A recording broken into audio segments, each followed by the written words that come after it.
with the whole combination of immigration being shut off, economy not doing well, job losses, and our population shrinking, the demand for real estate and rentals has gone down, and prices have come down, so has rents. So you kind of have to understand this real estate doesn't always go up like the last 15 years. So just understand that markets go through ups and downs in that cycle. Again, just going back to again, even if you're investing, you never, we all want to get the highest return, but you don't base your retirement on the highest return. And that's Yeah. just where I feel, for one, real estate investors have definitely just even we can go back to when rates started going up, people started freaking out of well, this isn't fair. I can't increase my rent prices to cover that. It's like, well, what did you think? This is not, hey, if you buy it, you have to understand that you're taking it with the good and the bad. It's not a guaranteed win. Welcome to the Canadian Mortgage Show. Here are mortgage professionals, Alex Pang and Alex Shanks, to cut through the BS and educate Canadians on all things mortgages and real estate. Welcome to episode 97 of the Canadian Mortgage Show. Alex Pang here alongside Alex Shanks. Now, before we begin, make sure you hit that follow and subscribe button on YouTube and Spotify. We're at 150 now on YouTube, and we're holding steady at 390 on Spotify. Help us grow the community to get on 1,000 on both platforms. So before we begin as well, I jumped the gun last week. I mentioned that we're going to have an energy guest this week. Due to scheduling conflicts, we're actually going to be recording on this week, but it'll be on next week's show. So folks, stay tuned for that. Okay. Alex, you watched the World Cup yesterday?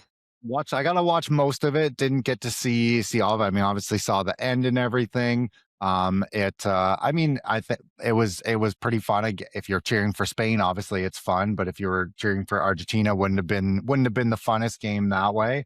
But it was still exciting. I mean, I think Spain really probably should have beat them even more. How many goals? And did you see that offside? Now I feel the the tech stuff makes it probably look even less than it really was. Obviously, the linesman really would have seen it, but man, it was like an arm. It was an Yeah, it arm. was an arm, right? Yeah, yeah, Like, yeah, yeah. holy shit, man.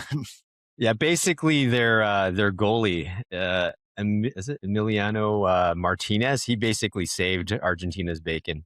And even that right before halftime, the Lamine Yamal free kick. I'm like, Yeah, oh, it was going to go in, but yeah. I mean, yeah, they were just dominating possession. I think at the end of the game, the shots on goal was like 20-2, But and they definitely got lucky at the end. They pretty much almost let Argentina come back. There was oh yeah, the guy kind fortunately of like probably. sailed it over the net. I'm like, oh man, he Yeah, had to like hit it down, and yeah, that's a no, hard ball to kick. I'm not a soccer guy, but like yeah, even when Messi scored that goal against, I think it was against Switzerland, I believe, they said that was deemed the hardest goal yeah. to score in the tournament. But yeah, I mean, um, Argentina was down to 10 men early on, and we were talking this before we hit the record button. Leading into the World Cup final, I was kind of supporting Argentina as a casual fan because I want to see Messi win his Right. second World Cup. Um, but throughout the game, man, even against England, they played pretty dirty, right? Throughout the game, that's what led to that red card by Enzo Fernandez, I guess. But yeah, I mean, even at the end, It was that like guy a brawl. Paredes was pushing and shoving after the whistle. I'm like, man, show some sportsmanship, win with Yeah, class, lose like class, and all that stuff, man. But no. what do you think about the pregame and halftime shows, Alex? Well, I didn't get to see that. That's where I was gone. I mean, really all I would have cared about is seeing Ted Lasso. I saw the social media stuff after. I'm like, God damn, you guys didn't tell me Ted Lasso and Coach was up there. That's the only thing I would have cared about. But I mean, some people were excited, obviously, with Madonna and Justin Bieber and stuff. But it's yeah, all I really would have cared about just seeing Ted Lasso. Yeah, that was cool. I mean, I had to be honest with you; those shows were terrible, man. Were Other they? than Justin Bieber, everyone lip synced.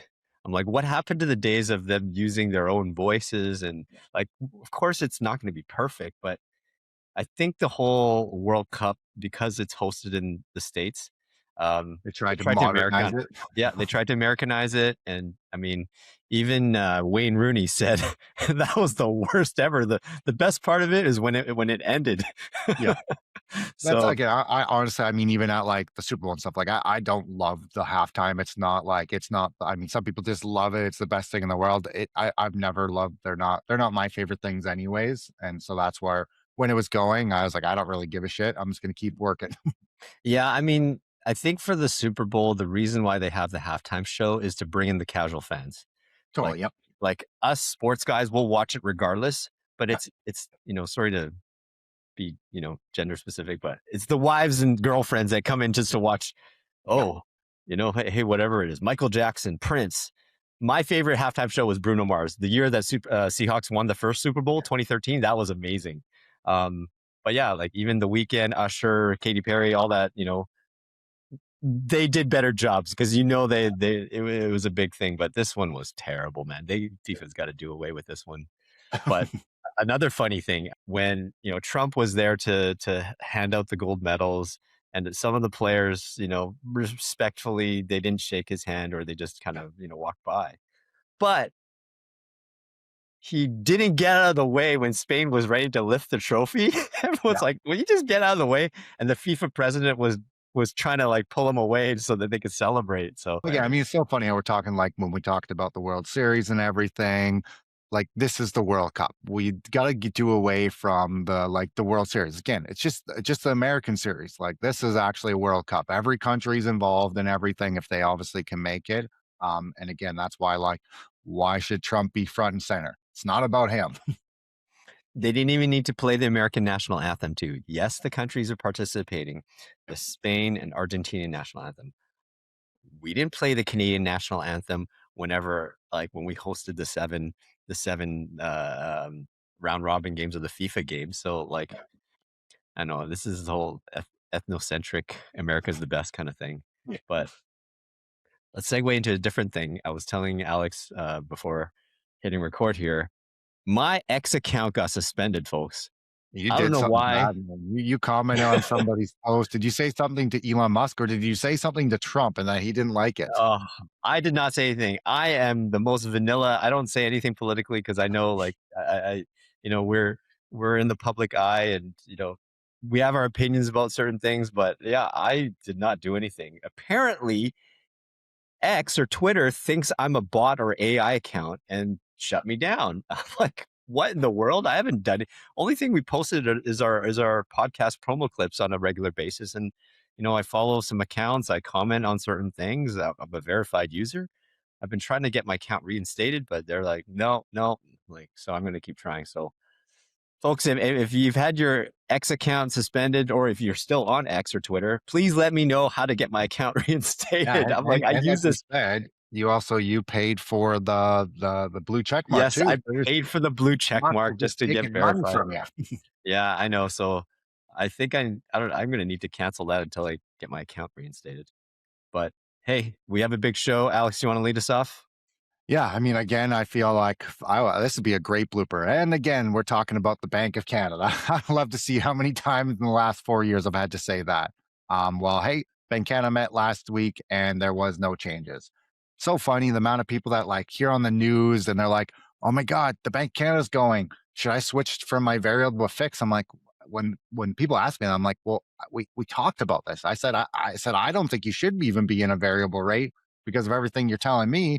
But you guys said you wanted it, and now you're saying that you want to lock in. It's like, why did you even take the variable rate? They just heard the news and they thought, oh my God, rates are going to change. It's like, no, like these are when they meet. These are the set times and everything. All the data already noted that rates weren't going up, they weren't going down. They were going to be holding. Nothing was changing that way. Yeah, I mean, there's also the combination of like a weak Canadian economy and then inflation, which we'll talk about later. I mean, like basically, it's kind of like a level inflation that Tiff Macklem can kind of live with. It is kind of elevated. It's above 2% where we kind of targeted, but is it enough for them to move? And we don't think it will be for the rest of this year. Now, another caveat too is this whole US Iran war thing, war in the Middle East, it's kind of reignited. So this truce is over for now, I guess, and it'll make the more September announcement a little more interesting. Both of us, I think we can agree that it'll still be on hold, but I mean, it's kind of the wait and see for that, Again, like, right? and all they talked about is like, hey, Tiff Macklin said, hey, we can survive some oil and stuff prices increasing because, hey, inflation would decrease if the war was going to stop and prices would come down. But the issue here, and this is where you can go back to where I take some stuff, and when I was talking to people that's similar to like Ukraine, is like, hey, oil shot up significantly there. That's when we didn't really realize, like, hey, we already had high inflation numbers. That then jacked it up. And that's where they were like, oh, it's transitory. Don't worry, it's going to come down. It's like, how the hell is 8% inflation on the books? How is that going to come down here? And that's where this is where I get worried about even just rates as a whole is oil. What is it going to do to inflation? And again, if fuel prices are up, it's going to increase the cost of goods and everything. We already know that even if this all ended today, it probably would take 8 to 12 months for it even to filter back through the economy. And that is where Tiff Macklin did say, we are going to be worried about that. Right now, hey, we can withstand it. Inflation did go up. We kind of expected that. But again, it's going to be determining of what's going to happen for the future. Yeah, yeah. I mean, speaking of inflation, um, the report just came out here. Inflation eased to 2.8% in June, and it was down from 3.2% in May. Now, like I said, it's largely driven by a 10% drop in gas prices. So, at the time of this recording, gas in my area is about 202 for regular. How Or much like is it for you? 184, 189. 184. Okay, so yeah, when there was initial ceasefire, gas in our area dropped back down to 189. Like for you, probably what, 169, 179, something like that? Yeah, like 170 is where we're at. Yeah, yeah. So it's kind of jumped back up a bit. Yeah. Even from the bond yield side, it's kind of up to like 3.16. So we've seen some fixed rates, some lenders with their variable rates kind of reduce their discounts or up their fixed rates a little bit. So it's kind of you know, we're kind of the news basically dictates where the interest rates are going. It's gonna be like, okay, up and down, up and down. It'll be like that for the next little bit. And that's again, the bond yields have gone up. They're not significantly higher, but hey, they were tracking down and they're not doing that. And for us, we talked about, hey, maybe fixed rates come down, but it needs to continuously tracking down, not go up, go down, go up, go down. And so that's where we're just going to be kind of waiting on some of that more data here. And it just changes on a monthly basis, even a weekly basis. Yeah. So the next thing here we're going to talk about here is the Bank of Canada expects housing to be a more severe negative contributor to GDP growth in 2026. See in this blue here, it's going to be a drag on the economy, honestly, because hey, housing is kind of on the down cycle at this period right now. Man, you see here a big thing is government is like almost 1% of the economy here. Consumption there, imports, exports, and domestic demand here as well. So yeah, I mean it's kind of par for the course. Like what we've been talking about, how housing. It's kind of good actually that we're not relying on housing Oh, to I think run. it'd be good. It'll make them, Yeah, for one, make the government be like, "Ooh, we need to be doing other things. We need to be providing more money to business owners. Like, we need to show that, hey, let's create money for our economy, not just by selling homes."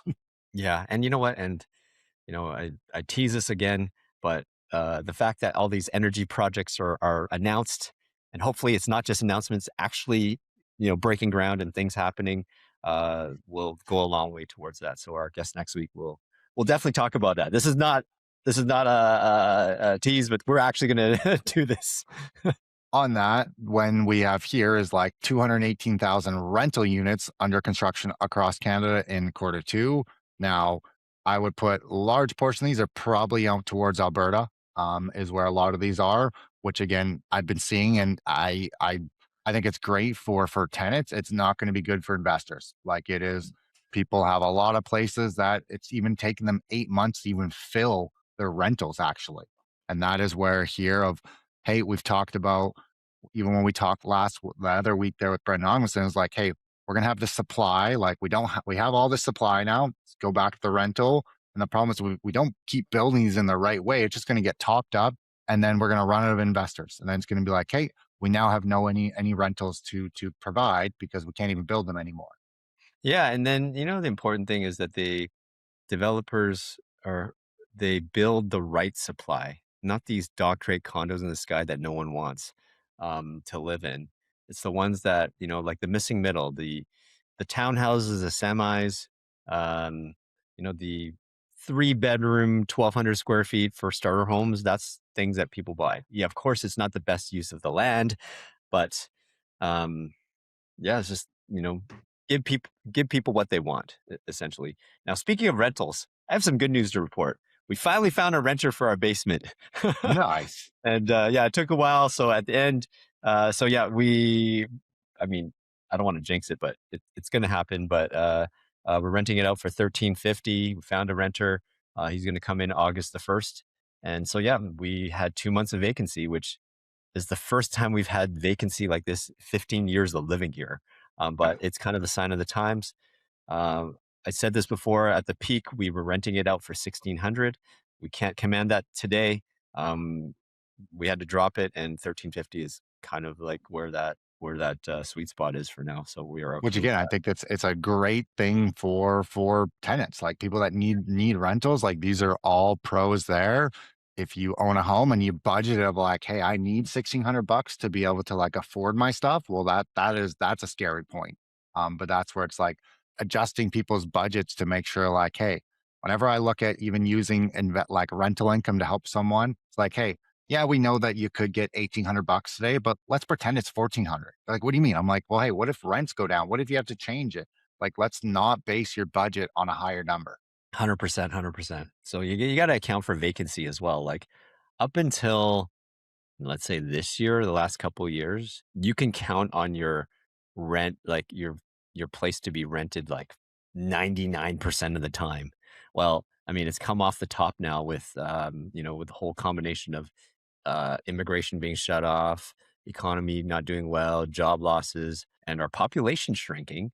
The demand for real estate and rentals has gone down, and prices have come down. So has rents. So you kind of have to understand that's this real estate doesn't always go up like the last 15 years. So just understand that markets go through ups and downs in that cycle. Again, just going back to like, again, even if you're investing, you never, we all want to get the highest return, but you don't base your retirement on the highest return. And that's Yeah. just where I feel, for one, real estate investors have definitely like, just even we can go back to when rates started going up, people started freaking out of like, well, this isn't fair. I can't increase my rent prices to cover that. It's like, well, what did you think? Like, this is not, hey, if you buy it, you have to understand that you're taking it with the good and the bad. It's not a guaranteed win. If it was guaranteed win, all of us would be, every single person would be doing it. Yeah, I mean, you got to take a good with bad with any investment. Like, yeah, even though real estate is down now, people who buy, I mean, you got to hold it for the long term. It Oh, exactly. That's it. it like I'm just speaking for me in the greater Vancouver area and probably GTA as well. If you buy a property today as an investment, you're not going to make money. Right now, you're not. Probably it might go down next year until maybe spring until it stays flat for a little bit. Yeah. And then who knows? Like you kind of have to like have at least a 5-year horizon for it to even go up. Like I'd say the next 3 years it'll be going down or break even, and then it'll go up. Like now it's different for you on the island, Alex. Things are kind of on Well, the again, it depends. you know It depends. In some areas on the island aren't going up and stuff. And again, that's just where even when I have people like, "Oh, I'm buying this place," I'm like, "Well, what do you think it's gonna be worth in 5 years?" I'm like, "I don't. I think you pretend it's at what it is today. If you don't like that number, you probably shouldn't buy something right now, yeah. because again, there is no guarantee. I'd say yes, the island is maybe better insulated than the Vancouver area, but again, well, what if something happens and our ferries stop traveling to the island? Well, hey, we then would not be able to get anyone over. So then prices would drop because now we can't travel back and forth. Yeah. And at the same time, too, like it's more insulated. You won't see as big increases as you would see in Vancouver, but you won't see as big losses, right? So it's kind of like as more steady gains, but mitigate the kind of losses. Now, what are you seeing like in Victoria? Are you seeing it like steady as well in Victoria? Victoria depends on the place. It's same thing as Okay. in like Vancouver condo and townhomes, hard to sell. Like Mhm. they're taking longer. Prices have to come down. Hey, if you're buying a home and if it's in a sought after area, hey, it's still going into multiple offers. Yeah, Again, multiples are more like, hey, maybe it's 10,000 over the asking price, or hey, the people listed it below that, like what the market should have actually dictated. And that's just where it just has to be the right place. It's like, hey, if you find a house that has a rental suite, everyone wants it. yeah, yeah. Now that's true here in Greater Vancouver as well. Like the properties that are priced right and they're still sought after will sell. So, all right, we kind of shift gears here away from housing here, over to energy for a little bit here. Daniel Smith made this announcement here that kind of coincides with the energy announcements here. The oil sands productions. There's a major milestone there. Now, the major Alberta oil sands producers have been given the green light to double oil production, which coincides with the pipeline leading out to the west coast here. Of course, this unlocks tens of billions in investment there, and the production needed for those West Coast pipelines. So that's good things. Things seem to be kind of lining up here. It's not just an MOU. It's not just a pie in the sky. This is actually going to happen here. So we'll talk about more about that next week. Now, this is a new study by KPMG found that 40% of manufacturers in Canada have moved production south of the border, are considering the idea as they adopt to trade uncertainty and competitive pressure. This is going to get talked about even more with the Kuzma stuff coming up here. Um, some of the banks are even having like actual meetings. Like, I don't know if you've got it there, Alex, like Scotia's invited us to a meeting to talk about what's going to happen with this Kuzma. So like a Mm. lot of people are talking about it. Some of the top reasons for the exodus to the US include avoiding or reducing high import tariffs, ongoing trade certainty, lower operating costs, and more favorable tax environment. If anything, it's to do with the taxes. And again, the only way as us as people, we can make as much money as we want, but to keep more of it, you have to lower your taxes. The easiest way for a company to say, hey, my profit has increased is if they can decrease their tax bill and or they have to decrease the cost of their labor and everything. And so those same companies were asked about what would encourage them to stay in Canada. The respondents said ensuring certainty around free trade, continuing tariff relief, and remissions for imports from the US, lowering corporate taxes. I would put money on it that if Canada was like, hey, we're going to help lower your guys' taxes, we're going to do other things, especially if it was like, hey, if the tariffs came back, we had to do this. Well, hey, this is what we're going to do to help you guys. They probably would stay. Everything that they want to talk about is to lower their taxes. The tariffs and stuff. I mean, we already know that even the U.S. like people don't like it. It hasn't benefited anyone. But really, what the companies in Canada want, they want lower taxes. Like that, there is no questions on it. Yeah, and I'm pretty sure the reason why Meta is doing a $13 billion AI data center in Alberta is the Alberta government has, credit to Daniel Smith is they made it friendly for them to Yep. to do business here. Like, why wouldn't they just do it somewhere in Timbuktu, in the U.S.? They made it advantageous here. The same goes for our film industry in Vancouver. Why are we called Hollywood North? Because our taxation is more advantageous than it is in California. California is a highly taxed state, and so um, Vancouver has benefited off it from all the film projects, all that stuff. So government, please invite businesses by lowering taxes, inviting businesses. Yes, you're not getting as much taxes, but you're going to get more from economic engine going, more money pumped into the economy, more jobs. And so it's kind of the loss leader, like we say, right? When it comes I to know it's such a banks. hard thing Yep. because though then you Yeah. talk about the trickle down effect of like, hey, we give, and again, like I'm that's why I'm such a as a contrarian, and I'm such in the middle of everything. Like, hey, I do believe, hey, to keep wealthy people and grow our economy, we need to give them some stuff. But hey, how much do you give them? What are they then going to do? Again, we've seen it where even in Ontario, the governor's giving these companies billions of dollars. Yeah, we're actually not doing this here anymore. And that's kind of like to me, like if you want to give people benefits, well, we need to benefit them as well as maybe be like, hey, we get to take a stake of your ownership. Be like, hey, we'll give you some lower tax benefits. if you're going to willing to do this. Like that's where I feel like we need to come up with better ways there. Yeah. And I think we probably learned from the whole debacle with Stellantis and all those other companies. If you're going to give all these grants, you need to sign some sort of agreement where you need to ensure that you have this production, whatever. And if you don't like, if you breach this agreement, then you got to give this money back, kind of thing, Mhm. or whatever, right? So, yeah, like all this money just disappeared. Like we've given all these grants to like, was it Honda and Stellantis or whoever, and yeah, they just took our money and left. So Yeah. that made us look stupid. Hey guys, Alex Pang here, your favorite Canadian Mortgage Show co host. You've heard us talk about all things mortgages, but if you have questions about your own mortgage, or you're thinking about buying, refinancing, or renewing, send us an email at info@canadianmortgageshow.com. We're always happy to help. That's info@canadianmortgageshow.com. Now, back to the show. A few weeks back, Canada awarded their submarine project to a German company, TKMS. Well, another country, um, Korea, was kind of vying for that project, and they didn't like it. So this is kind of like conspiracy. Maybe like Korea is talking to Told Hyundai. China to say, hey, you need Yeah, to pull your stuff from there. exactly. You need to support your country. You So see it in the movies. Hyundai. That's what's happening. Yeah, yeah. So I mean, I don't know, there's mass corruption everywhere. Hyundai announced it's canceling a Project Beaver. Um, Basically, they were set to invest $3.1 billion to build a hydrogen ecosystem in Canada. We know this is in direct, you know, retaliation, because we awarded Germany the submarine project over Korea. So Yeah. it's just One the thing way it this is. is I saw someone commented on one of I think I can't remember if it was on TikTok or Instagram now. It's about us saying, "Hey, we want to get more of our oil and natural gas to Asia." And then someone commented on, and they're like, "Well, we don't want your stuff. We're all electrical now and everything."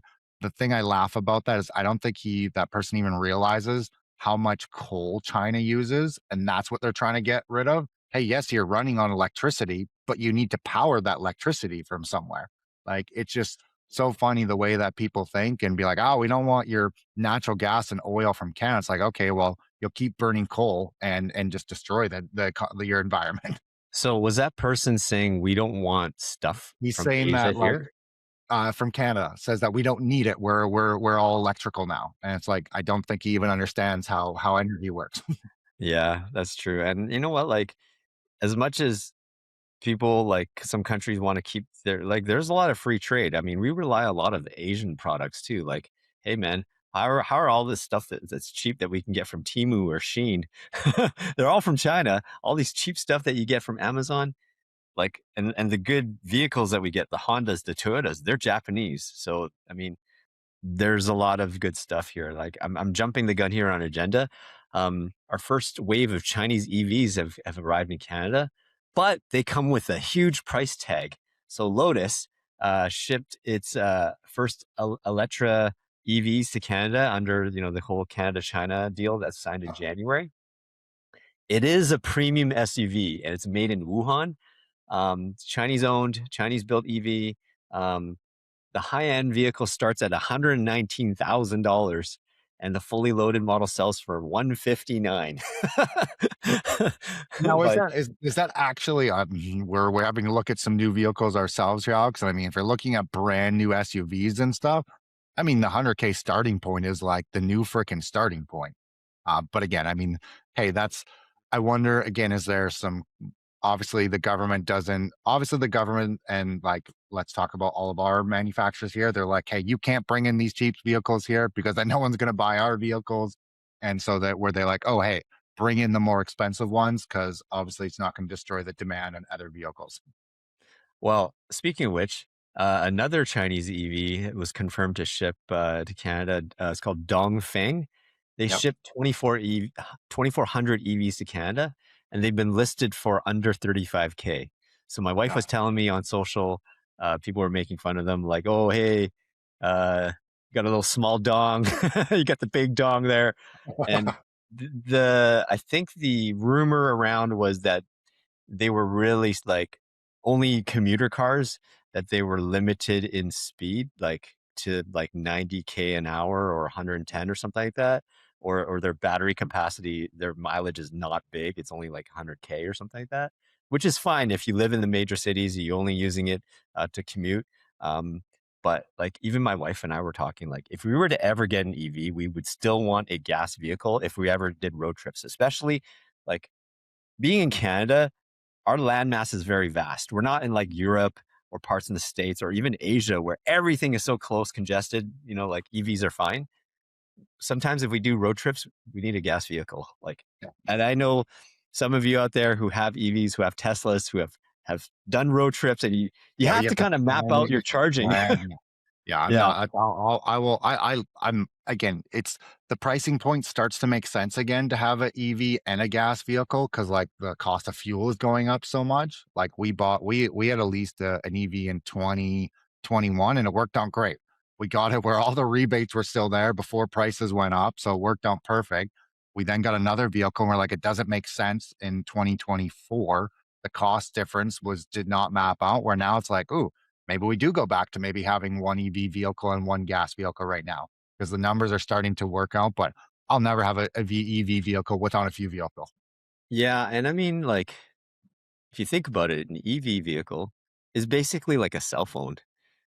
We know after like a couple years, that battery degrades and it's not that good anymore.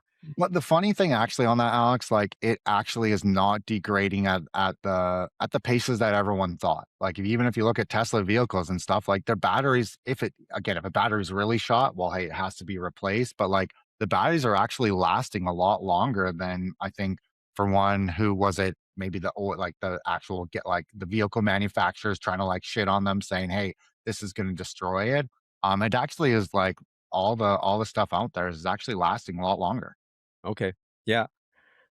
Just know that it kind of has almost a shelf life. You don't want to get like a used Tesla or used EV that's more than like, I don't know, 5 years old because the cost of replacing the battery could be like, geez, 10 or 20 grand or something like that. And I know there's technology right now, like right now the batteries are lithium ion, but there's technology that's happening in China that they do sodium ion. But that technology hasn't come over to North America yet. Well, I mean, sodium ion is basically salt, and we can grab that from the ocean. To be honest with you, right? So um, we'll see about that. I think the whole range and longevity of the EVs will be the long-standing kind of argument against it for a while until they figure it out. Again, we got beef price manipulation. I think we got fuel price manipulation. We got the bread price manipulation. But a proposed class action settlement could eventually see some Canadian customers receiving compensation pending court approval. Maybe an 8 million settlement. It'll be all across Canada. If you sign up for it, if you got your receipt, you'll get $5. That's where like I find these settlement things to me like again, really it's just lining the pockets of like big law firms is like really like who's actually benefiting from these. It's not me and you, not the individuals that have actually kind of been screwed by them. It's like we need to put more negative effects on the companies that do it. Hey, they're just like, oh, okay. Well, I made 15 million. I'll pay 8 million. I still made money. Yeah, I mean, during that whole bread price fixing, I signed up for it. I think I got like $50 or something like that. So we'll see what this is. I mean, we've heard stories about people, even grocery stores, the weight of the actual meat that they're bought is not the weight of the actual thing. Like someone, like a consumer, actually brought their own scale and weighed it, and it's not even the weight that Hmm. it's like on the label that they're charging for. So Yeah. that thing is we're not just talking just the manufacturers. It's like across the whole like chain. There's probably some skimming on And each again, I level. mean, like all of us think like, oh, well, it's only going to save them 10 cents, but we don't understand 10 cents over a million is insane. And that's like for them just to get an extra 10 cents off of something, it's putting a lot of money back in their pockets.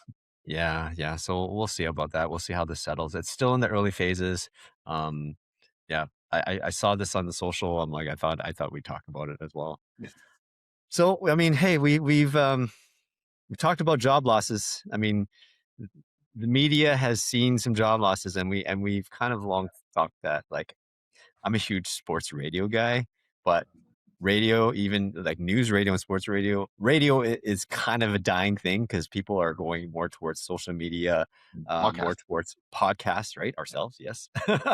But yeah, I mean, a huge thing, especially here in the Lower Mainland, BC, Sportsnet 650 and News 1130 shut down because Yep. Rogers shut down a whole bunch of channels across the country. Yep. In Calgary, Sportsnet 960, 660 News Radio in Halifax, um, Kitchener, as well. I mean, like I said earlier, radio is dying, and it's mainly because it's no longer generating the ad revenue like it used to, because the listenership is not there. Like, come to think of it, like, how often do you actually listen to the radio, Alex?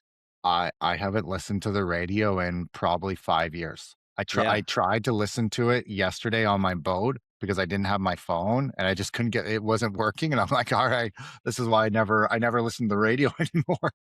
Yeah, me neither. Like, I don't listen to radio because I hate commercials. And, Yeah. and I mean, like, I understand that's what helps the content, right? Because it helps pay for it. Same thing with TV. Um, I rarely watch live TV. All our shows are recorded on PBR, or we stream it on Netflix. And I think the media, they know that that's where the consumers are shifting to, and that's where they have these like subscriptions now, where you're like, okay, you pay The for it, funny or thing though, Alex, when I'm and maybe this is a business model I've just sold. I want to bring back like a TV like where again for kids specifically, mostly kids of like, hey, has to be commercials in there because kids are they have they can't wait for anything. Like my son, even if he gets a 5-second ad on YouTube, he's like, oh my God. And I'm like, dude, this is nothing, man. And that's where like yeah. bring that back and actually have that stuff for kids. And hey, I mean, some of it was even learning things, but we're just so like everything we want is like now, now, now. Yeah, I'm guilty of that too. That's why I pay for Spotify Premium. YouTube bugs me too. I have to like, okay, you gotta skip it. But yeah, that's just the way our society is now. We're kind of attention deficit. We all have ADD. I mean, there's more things. Not just Rogers. Chorus has shut down global news in Calgary and Edmonton. Yep.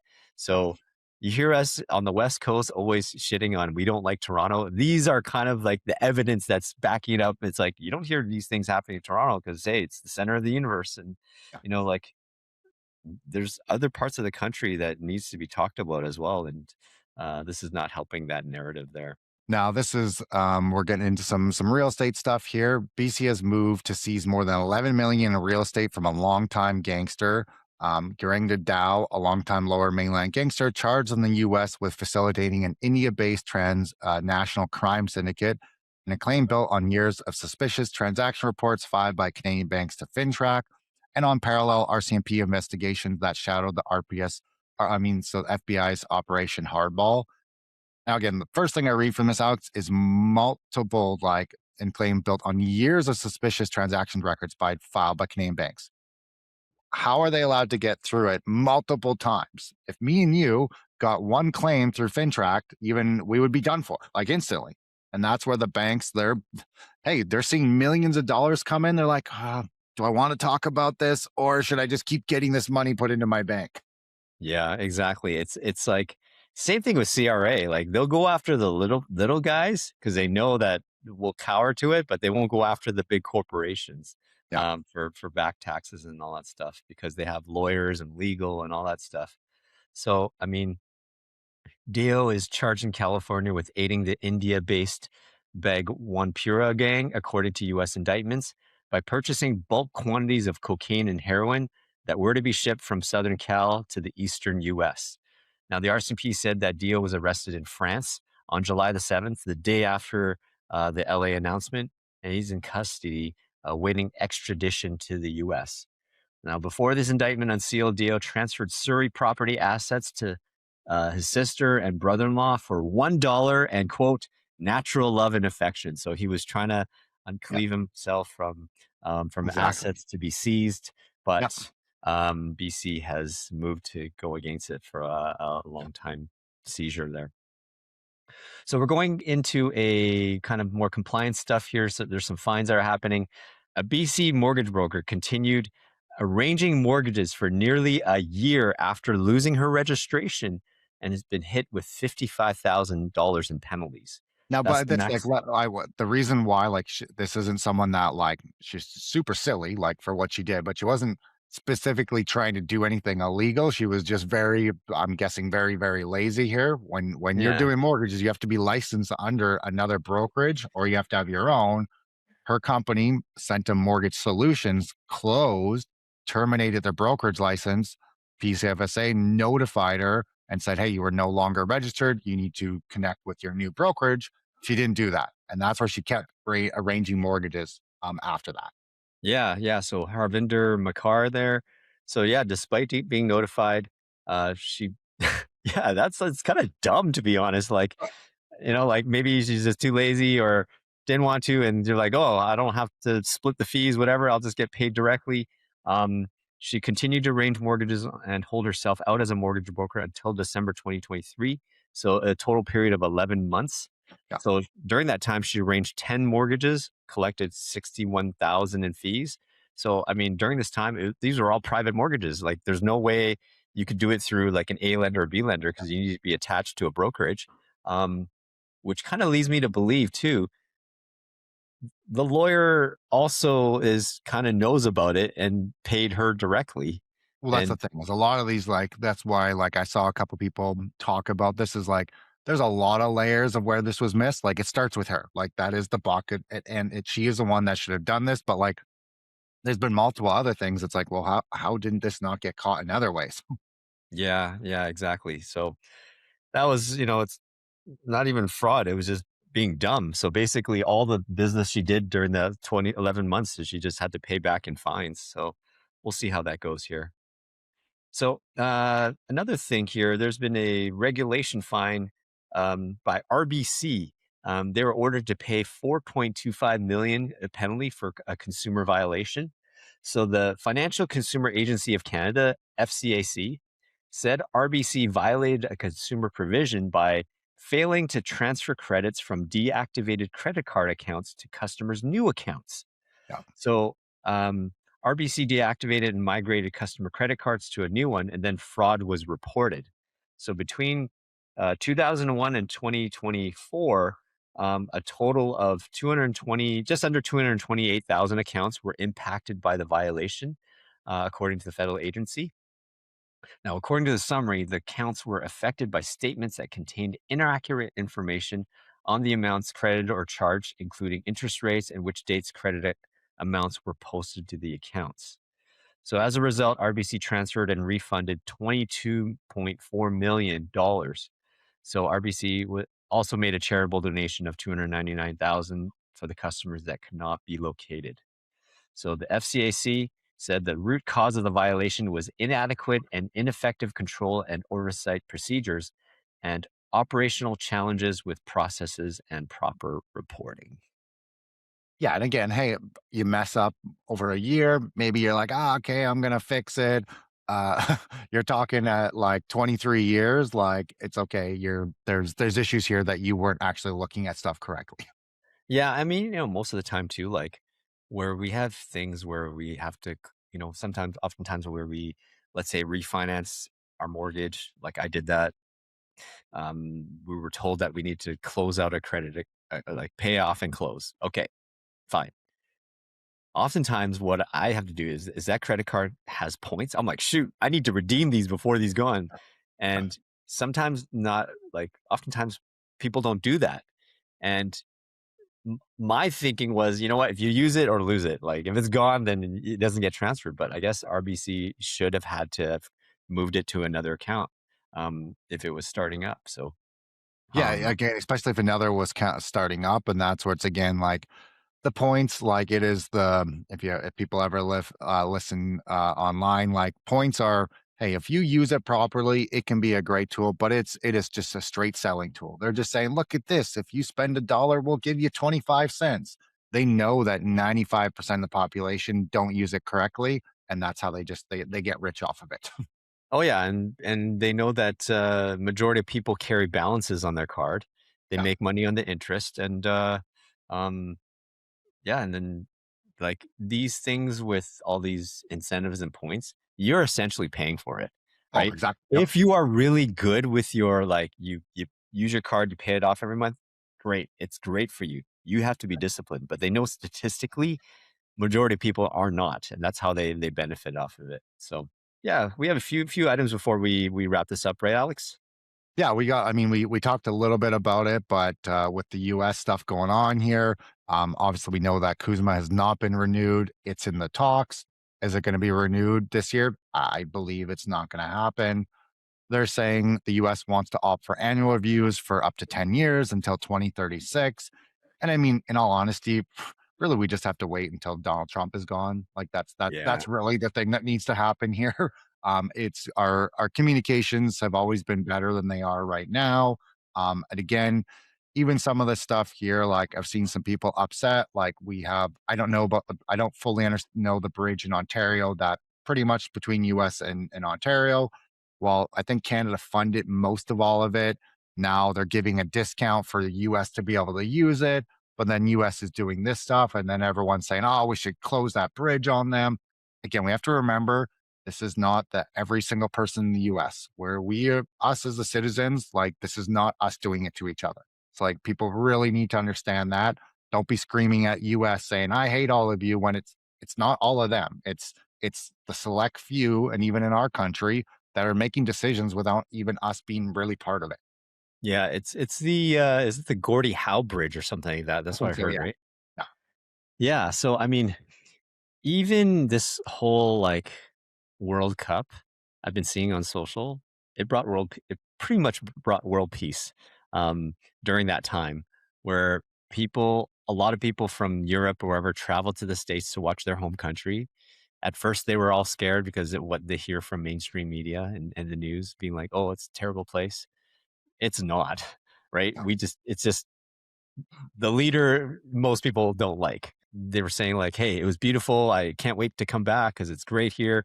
We've been hearing stories about like the Dutch going to Texas, going to hit a stampede, and they're not used to seeing fast food where there's free refills, and they probably realize, "Oh, this is why Americans are so fat. Yeah. these these free refills on pop and soda and all the everything is bigger and larger and everything." But yeah, it's like folks, mainstream media is it's oftentimes pushes their narrative, and you kind of have to look what's behind the curtain and look at both ends of that. So that's about wraps it up. Yeah. For those of you not watching, Alex is actually taking a break on his lake vacation to come back and record I now. had to come all the Uh, way into town just for you guys. how far is the lake from where you're at? It's 30 minutes, so it's not. Okay. I had to come in to do a couple things, but I kind of forgot. I was like, oh, I think we're doing a podcast at 1, and then I was like, oh god, we're doing our podcast at 10, and then both Alex was late. I was like, I'm going to be even later, man. Yeah, yeah, and then hopefully you got to come back for Wednesday because that's when our energy Yeah, experts yeah, back, and then I'm going back tonight, and I'll be back again for Wednesday. awesome, awesome. I'm like, hey, we're approaching episode 100, and we have a little surprise for you folks. We're doing something special for the episode 100, but I won't give it away. But yeah, I mean, this week's coming up.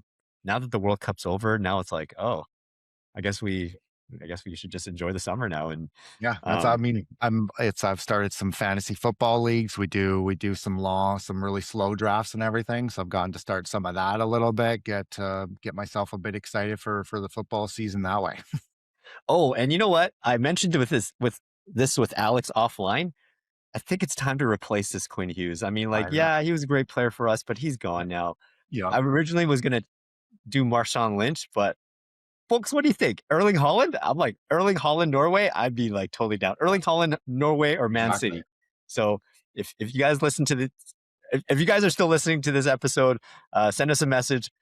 What should I replace this with? Erling Holland, Man City, or Norway, or Marshawn Lynch? So Yeah. yeah, so that's about wraps it up, folks. If you like this podcast, please do us a favor, share it with a friend or family member. Help us grow the community. So, on behalf of Alex Shanks, I'm Alex Pang. Thanks for tuning in to this episode of the Canadian Mortgage Show. We'll see you next time. So yeah. If you enjoyed this episode, make sure to like and subscribe. If you're listening on Spotify or Apple, make sure to follow us. Please give us a 5-star rating. You can even send us an email because we want to know what you guys want to hear about. That's what we're here for. Reach out anytime.